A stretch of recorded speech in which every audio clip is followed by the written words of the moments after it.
안녕하세요, 메슬로입니다. 오늘은 잉글랜드 황금세대의 몰락이라 불리는 에릭손 감독의 2006년 독일 월드컵 잉글랜드 대표팀의 이야기를 해보고자 하는데요. 잉글랜드 황금세대가 빠르게 몰락한 이유는 과연 무엇일까요? 그럼 재밌게 봐주세요.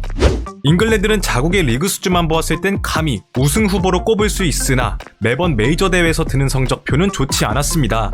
그렇게 2001년 잉글랜드는 종주국의 자존심까지 버리며 140년 만에 첫 외국인 감독인 에릭손을 선임했고 호기롭게 메이저 대회에 나섰는데요. 2002 한일 월드컵에서의 성적은 아쉬웠지만 당시 주변의 질시로 인해 에릭손 감독이 대표팀을 온전히 운영하기 힘들었었다는 여론이 팽배했고 잉글랜드 축구협회장이 전폭적인 지지를 약속했기 때문에 계약 기간인 2008년까지 대표팀을 계속해서 이끌어 나갈 수 있었습니다.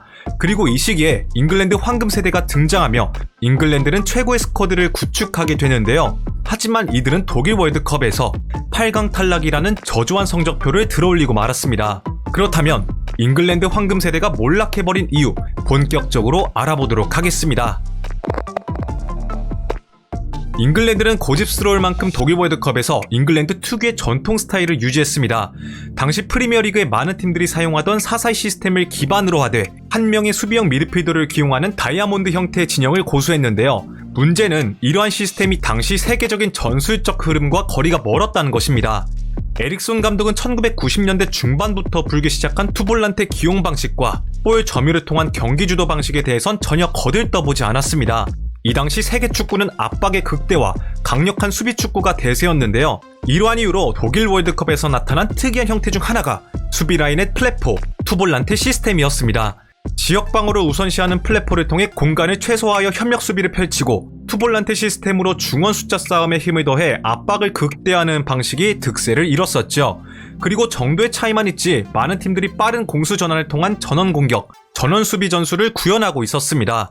그러나 잉글랜드는 대세에 따르기는커녕 램파드, 제라드, 베컴을 모두 기용하기 위해 밸런스를 전혀 고려하지 않은 스쿼드를 구성했는데요. 또한 여기엔 해외에서 뛰는 선수가 별로 없었다는 점도 크게 한몫했습니다. 레알 마드리드에서 뛰는 베컴, 뮌헨에서 뛰는 하그리브스를 제외하면 잉글랜드 대표팀은 모두 프리미어리거로 구성되어 있었습니다. 때문에 플레이 스타일들도 경직된 면이 없지 않았고 대회 내내 스피드와 파워를 앞세운 선 굵은 축구를 구사했습니다. 세계적 흐름을 쫓는 상대들을 맞서기엔 임기응변이 꽤나 어려웠다고 볼 수 있겠죠.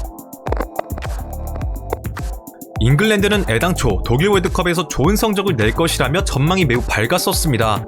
우선 스쿼드부터 굉장히 화려했는데 21세기의 재능이라 불리는 웨인 루니, 전세계 감독들이 극찬한 미들라이커 램파드, 그리고 제라드, 베컴, 폴 게스코인의 후계자라 불리는 조콜까지 최강의 선수들로 구성되어 있었습니다. 특히 램파드와 제라드로 구성되는 중원 허리라인은 환상 그 자체라는 평가를 받았는데요. 대표팀의 오랜 과제인 왼쪽 라인에 조콜과 애슐리 콜이 조합을 이룬 것도 대표팀의 호재로 작용했습니다.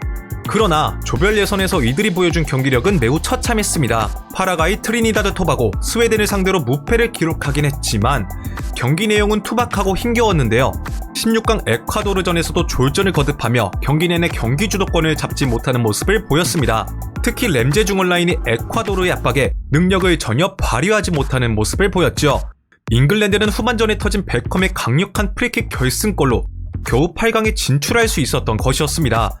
물론 8강 포르투갈전에선 루니의 퇴장과 함께 승부차기 징크스까지 겹치는 등 악재가 적용하며 아쉽게 탈락한 면도 없지 않아 있지만 그럼에도 에릭손 감독의 무리한 선수단 운영과 5판 2부는 실패라는 지적이 가장 컸는데요.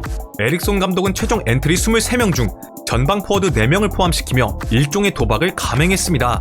부상에서 돌아온 지 얼마 되지 않은 루니, 부상 여파가 남아있던 마이클 오원, 대표팀 경험이 적은 크라우치, 프리미어리그 경력이 전무한 유망주 월콧을 월드컵 최종 명단에 포함시켰죠. 에릭손 감독은 오웬과 루니가 동시 선발 출전이 가능할 것이라 판단한 채 장신의 크라우치를 조커로 기용, 월콧에겐 경험을 쌓게 해주려는 계획을 세웠겠으나 이는 전혀 실행되지 못하며 패착이 되어버리고 말았습니다.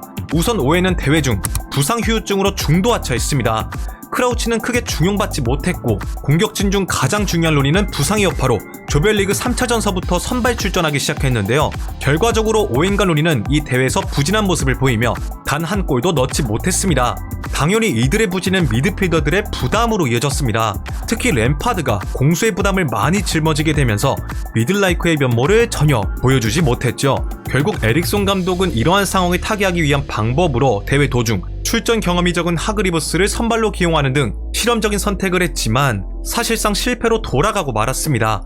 그렇게 잉글랜드는 8강에서 일찍이 고배를 마셔야 했습니다. 에릭손 감독은 대회 후에 회장으로 언급되며 여론의 문매를 맞았습니다. 월드컵 동안 아무것도 한 것이 없다는 심각한 비난을 들었고 1966년 월드컵 이후 최고의 황금 세대를 무용지물로 만들어버렸다는 평가를 받았는데요. 물론 오웬의 중도 하차, 루니의 부상 여파가 선수단 운영에 큰 영향을 미쳤겠지만 단순히 이 탓으로 돌리기엔 전술뿐만 아니라 경기 내용이 너무나 부실했습니다. 아무쪼록 자존심을 버리고 첫 외국인 감독에게 지휘봉을 넘겼던 축구 종주국의 시도는 결국 실패로 끝나고 말았네요. 최근 들어 잉글랜드가 국제대회에서 다시 좋은 성적을 내곤 있지만 가장 스쿼드가 좋았던 이 시기에 그렇다 할 성적을 내지 못한 것이 큰 아쉬움으로 남을 것 같습니다.